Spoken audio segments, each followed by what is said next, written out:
deux choses aux personnes qui souhaitent travailler à l'Institut.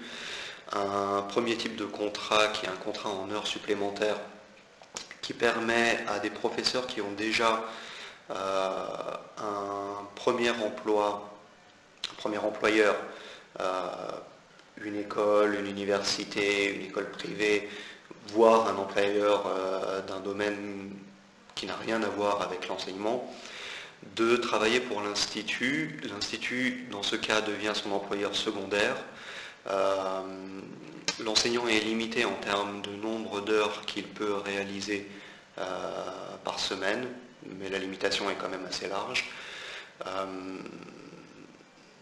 Et voilà, toutes les couvertures sociales, l'assurance retraite, l'assurance maladie sont couvertes par ce type de contrat. L'autre possibilité, qui est la possibilité la plus importante et qui concerne les enseignants qui ne travaillent que pour l'Institut, ce sont les formats de travailleurs indépendants ou bien de prestataires de services, selon les pays, selon les juridictions, ils ont des noms différents.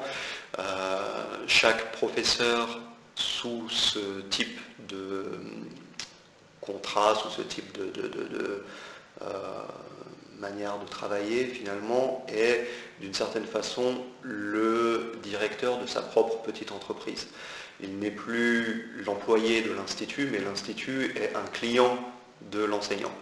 En gros, l'Institut va dire à l'enseignant, voilà, nous avons tel besoin, êtes-vous en mesure de les couvrir? Et l'enseignant accepte ou pas de travailler pour l'Institut, enfin d'avoir l'Institut parmi sa liste de clients. Donc voilà, au Maroc, j'ai regroupé sur cette diapo ce qui m'a paru être un peu parfois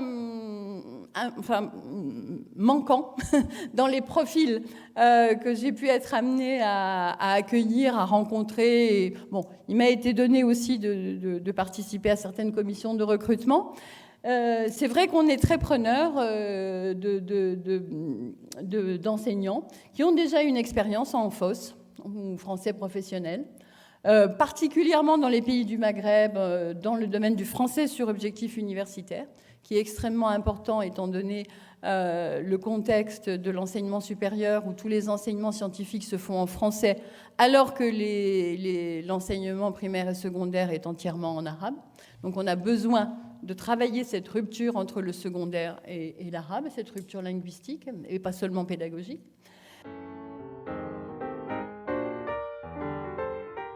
Donc,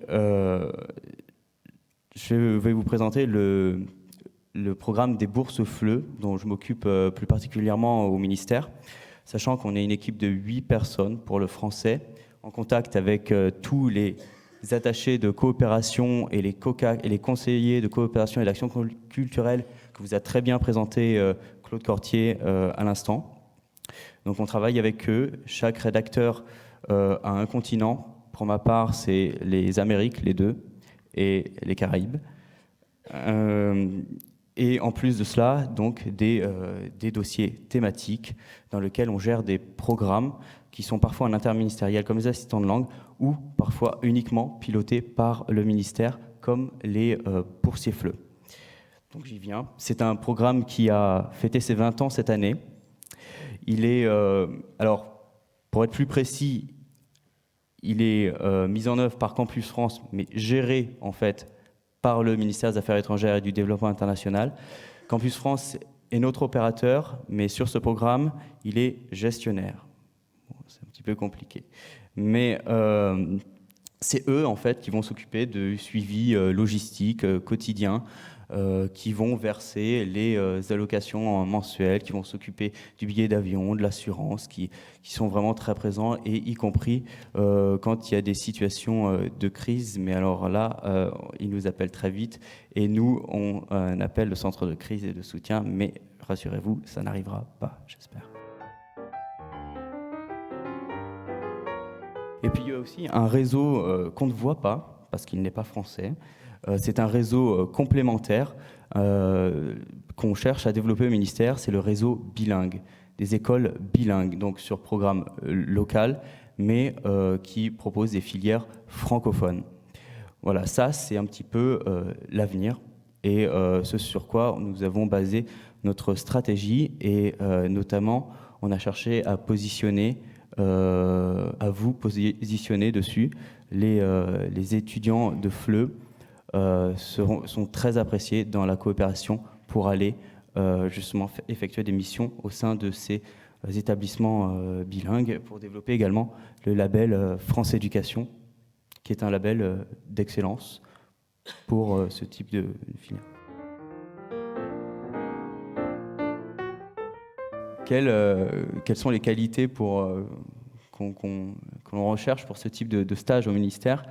Tout d'abord, une ouverture sur le monde, ça s'entend un petit peu. Alors par exemple, c'est toujours mieux, si on est originaire de tel pays, d'éviter de choisir ce pays. Ça ne traduit pas forcément une grande ouverture sur le monde. Il faut quand même avoir une grande autonomie, une capacité d'adaptation forte. Je mets un peu l'accent dessus parce que parfois, vous aurez peut-être le sentiment d'être isolé parce que vous serez le seul Français dans la ville. Je pense à des destinations comme le Kazakhstan. Almaty, vous serez le seul Français de la ville. Et donc là, une deuxième qualité, une certaine réserve ou maîtrise de soi. Parce qu'en étant le seul Français de la ville et en travaillant dans le cadre de la coopération, eh bien, vous représentez d'une certaine manière la France et ça implique un certain, des devoirs. Les autres qualités en général, ce sont un bon sens du relationnel, de la rigueur et du dynamisme. Après, de façon moins fréquente, il est demandé de maîtriser l'anglais, où les technologies de l'information et de la communication sont très très appréciées. Suivant les stages, une connaissance de la langue locale est aussi appréciée. Pas obligatoire, hein, évidemment. Il est aussi très important d'avoir une bonne implication, un grand dynamisme, notamment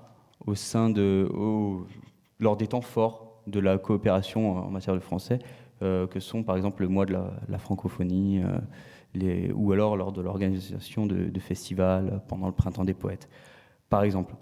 Donc voilà un petit peu tout ce qu'on peut attendre d'un profil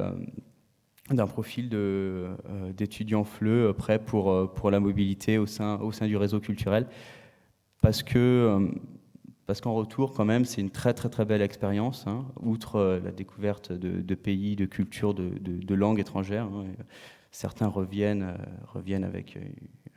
ils parlent kazakh, hein, ouzbek, enfin, s'ils apprennent vite. Mais, c'est aussi un outil pour professionnaliser ses compétences, hein, parce que vous serez vraiment très souvent très autonome, avec quand même le lien avec l'IF, l'Institut français, le SCAC, mais ça demande quand même beaucoup de créativité pour la création de ressources.